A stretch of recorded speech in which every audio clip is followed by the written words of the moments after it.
اعوذ باللہ من الشیطان الرجیم بسم اللہ الرحمن الرحیم۔ اللہ کریم کے مقدس اور بابرکت نام سے شروع جو بڑا مہربان نہایت رحم والا ہے۔ خالق ہے جانوں کا، مالک ہے جانوں کا، ہر چیز کو بنانے والا ہے، ہر چیز پر کڑی نظر رکھنے والا ہے۔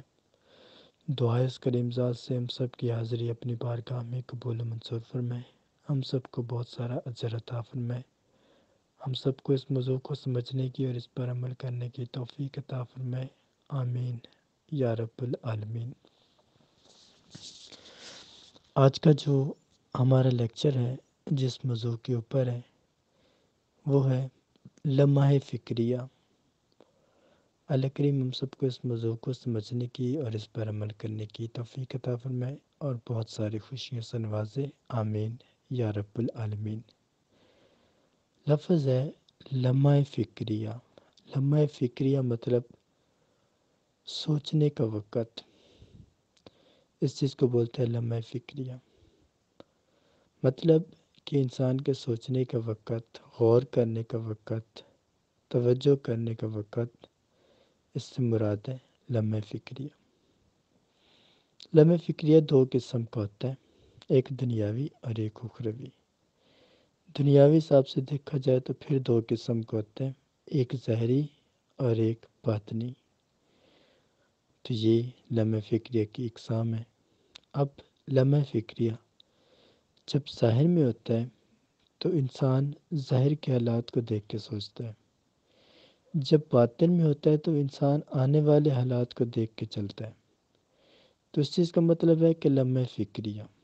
پیچھے والا وقت جو اس نے مشکل گزارا اس کو بھی یاد کرتا ہے، آنے والے وقت جو اس کو نہیں معلوم اس کو بھی یاد کرتا ہے۔ تو یہ لمحہ فکریہ کا بیسک مطلب ہے۔ اب کون سے لوگ ہیں جو لمحہ فکریہ کرتے ہیں اور کون سے لوگ ہیں جو لمحہ فکریہ نہیں کرتے؟ تو پہلے تو وہ لوگ ہیں جو اللہ کو ہر جگہ دیکھتے ہیں، ان کو لمحہ فکریہ کرنا آسان لگتا ہے۔ دوسرے وہ لوگ ہیں جو اللہ کو دیکھ کر بھی نہیں پہچانتے، ان کے لیے لمحہ فکریہ کرنا بہت مشکل ہے، کیونکہ لمحہ فکریہ انسان کی اصل حقیقت کو ظاہر کرتا ہے۔ جو انسان اپنے لمحہ فکریہ کو پہچانتا ہے اس کو اس چیز کا اندازہ ہو جاتا ہے کہ وہ خاکی ہے، وہ مٹی کی خلقت ہے اور اس نے ایک دن اپنے اللہ کی طرف پھر جانا ہے، اور اس کا کوئی بھی کوتک، کوئی بھی عمل اس کو نفع نہیں دے گا سوائے اس کے ان اعمال کے جو اللہ کو بہتر لگتے ہیں۔ اب جو اگلی بات ہے لمحہ فکریہ باطن کی تو بات ہو گئی، ظاہر کی بات کرتے ہیں جس کے اندر ایک انسان کس جگہ پہ کھڑا ہے، کیا کر رہا ہے، کون سا قدم اٹھا رہا ہے، کون سا قدم سے رک رہا ہے، یہ ساری چیزیں اس کے ظاہری لمحہ فکریہ میں آتی ہیں، جس میں اس انسان کے اندر ایک قسم کا خوف بڑھتا رہتا ہے۔ وہ خوف کہ کہیں میں کسی مشکل میں نہ پھنس جاؤں، کسی تکلیف میں نہ پھنس جاؤں۔ اگر وہ کسی مشکل تکلیف میں پھنس جاتا ہے تو پھر وہ انسان اپنے رب کے شکوے، گلے، جھیڑے جھگڑے کرنے لگ جاتا ہے، جس کا نتیجہ یہ ہوتا ہے کہ اس انسان کی جو دعائیں ہوتی ہیں وہ ادھوری ہونا شروع ہو جاتی ہیں، کٹنا شروع ہو جاتی ہیں، اس کے اندر سے اثر ختم ہونا شروع ہو جاتا ہے، اور اس انسان کے لیے بے سکونی کے لمحات پڑنے لگ جاتے ہیں، اور اس انسان کی زندگی اداسیوں، تنہائیوں اور مدہوشیوں کا شکار ہو جاتی ہے۔ یہ صرف وہ انسان ہے جو اپنے آپ کو پہچانتے نہیں، اپنے مالک کی رضا کو، اپنے مالک کی سختی کو، اپنے مالک کے انصاف کو سمجھتے نہیں ہیں۔ تو یہ لمحہ فکریہ ظاہری انہی لوگوں کے اندر شامل ہے جن کو اس چیز کا اندازہ نہیں، جو جان بوجھ کر ایک غلط کام کرتے ہیں، ایک احمق کام کرتے ہیں، تو اس کا نتیجہ یہی ہے کہ وہ لوگ بہت زیادہ گھاٹے میں ہیں، مشکل میں ہیں، تکلیف میں ہیں۔ اب جو اگلی بات ہے لمحہ فکریہ انسان کے اندر جو ہوتا ہے اس سے کیا مراد ہے؟ انسان کے اندر لمحہ فکریہ دو آزمائشوں کو ظاہر کرتا ہے۔ پہلی آزمائش اس کے اپنے رب سے ملنے کے امکان کو، دوسری آزمائش اس کا اپنے آپ پہ قابو رکھنے کو۔ اگر وہ اپنے آپ پر قابو رکھتا ہے تو اس کی آزمائش جب پوری ہو جاتی ہے تو اس کو نیک شخص کا ایک ایوارڈ ملتا ہے، اور وہ ایوارڈ اس کو اپنی آخرت کے اندر اور اپنی دنیا میں بہت زیادہ عزت، قدر، قابل تعظیم بنا دیتا ہے۔ اگلی چیز جو اس کو زیادہ سے زیادہ اپنے اللہ کی طرف رغبت وہ جتنی کرتا ہے، اور اس کے صلے میں اس کو اللہ کی طرف سے ایک خاص رحمت اور سایہ حاصل ہوتا ہے کہ وہ انسان اپنے رب سے جو التجا کرتا ہے اس کو ملتا جاتا ہے۔ اس کی سب سے بڑی وجہ اس کی سوچیں، اس کے ارادے، اس کا سب کچھ وہ محض اللہ کے ساتھ جڑا ہوتا ہے، اور وہ ہمیشہ اپنے اللہ کی رحمت اور اپنے اللہ کے فضل کو مانگ رہا ہوتا ہے، ڈھونڈ رہا ہوتا ہے، اور اس کی وجہ سے وہ کامیاب ہو جاتا ہے۔ اب جو لمحہ فکریہ کے اندر انسان اپنے آپ کو بھول جاتے ہیں، اپنے رب کو بھول جاتے ہیں، تو ان کا کیا انجام ہے؟ لمحہ فکریہ جو لوگ اللہ کو، اس کے رسول کی تعلیمات کو اور اپنی اوقات کو بھول جاتے ہیں،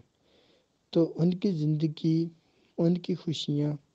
ایک لیمیٹڈ رینج تک چلی جاتی ہیں، جس میں تھوڑا سا لمحہ ہوتا ہے ان کے برتنے کا، اس کے بعد ان کے اوپر سے گردشوں کے جتنے بھی ٹولے ہوتے ہیں وہ آنا شروع ہو جاتے ہیں، جتنی بھی گردشیں ہوتی ہیں وہ ان کے اوپر بڑھنا شروع ہو جاتی ہیں، جس میں سب سے پہلی کام جو ان کے ساتھ ہوتا ہے وہ یہ ہوتا ہے کہ وہ لوگ نا امیدیوں کی طرف بڑھنا شروع کرتے ہیں۔ سب کچھ ہونے کے باوجود بھی دل ان کا مطمئن نہیں ہوتا، نا امید ہوتا ہے۔ سب سے پہلے خسارہ ان کو یہ ہوتا ہے۔ دوسرا خسارہ جو ان کو ہوتا ہے وہ بہت زیادہ احمق اور بیکار لوگوں کے اوپر یقین رکھنا اور بیکار لوگوں کی سنگت اپنانی شروع کر دیتے ہیں۔ جو تیسری چیز ان کو ملتی ہے وہ بہت زیادہ خود کو اچھا، بڑا، بھلا، بہتر سمجھنے کی کوشش کرتے ہیں، اور وہ بھول جاتے ہیں کہ سب سے بڑھ کر سب سے بہتر ہمارے رب کی ذات ہے، اور ہمیں اس کا شکر ادا کرنا چاہیے کہ اس نے ہمیں مسلمان بنایا، اور اس کے علاوہ ہمیں ایک عزت، امن کی زندگی عطا کی، ہمیں لیے سکونت اور بہتری کے راستے قائم کیے۔ اور لمحہ فکریہ اگر انسان غور و فکر کرے تو اس کو اندازہ ہو جائے کہ وہ کیا ہے، اس کی اوقات کیا ہے، اس کی پہچان کیا ہے، اس نے کب تک رہنا ہے، کب چلے جانا ہے، کب اس نے حساب دینا ہے، کب اس نے کھڑا ہونا ہے۔ یہ ساری چیزیں اگر اس کے اندر سوچنے کی صلاحیت پیدا ہونے لگ جاتی ہے تو یہ چیز اس انسان کو بہت زیادہ بڑی سخت چیزوں سے بچا سکتی ہے، سخت مشکلات سے بچا سکتی ہے، کیونکہ اللہ کا رحمت، اللہ کا کرم، اللہ کا فضل اس گھر پر سب سے بڑھ کر ہوتا ہے جس گھر میں اللہ اور اس کے رسول کے فرمانوں کو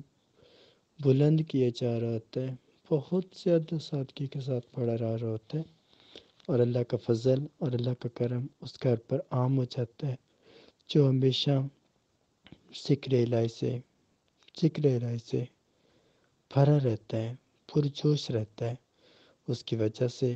اس گھر کے اندر رہنے والے تمام افراد بہت زیادہ پرسکون ہو جاتے ہیں، پرامن ہو جاتے ہیں، خوشحال ہو جاتے ہیں،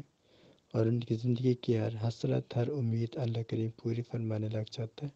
کیونکہ وہ لوگ اپنے لمحہ فکریہ کو جانتے ہیں اور اپنے لمحہ فکریہ کو پہچانتے ہیں۔ اس کی وجہ سے وہ کامیاب ہیں۔ اللہ کا فضل، اللہ کا کرم ان پر عام ہے، اللہ کی خاص رحمت ان پر عام ہے، کیونکہ وہ لوگ اللہ اور اس کے رسول کے فرمانوں کو سمجھتے ہیں، اپنے اوقات سمجھتے ہیں، اپنے آنے جانے کے وقت کو یاد رکھتے ہیں، جس کے نتیجے میں وہ کامیاب ہیں۔ اب یہ تھا آج کا لیکچر جو آپ سب لوگ کی خدمت میں پیش کیا گیا۔ اللہ کریم آپ سب کو اس موضوع کو سمجھنے کی اور اس پر عمل کرنے کی توفیق عطا فرمائے۔ اللہ کریم ہم سب کو بہت زیادہ خوشیوں سے، رحمتوں سے، برکتوں سے نوازے، بہت ساری ہماری دعائیں قبول فرمائے، آمین یا رب۔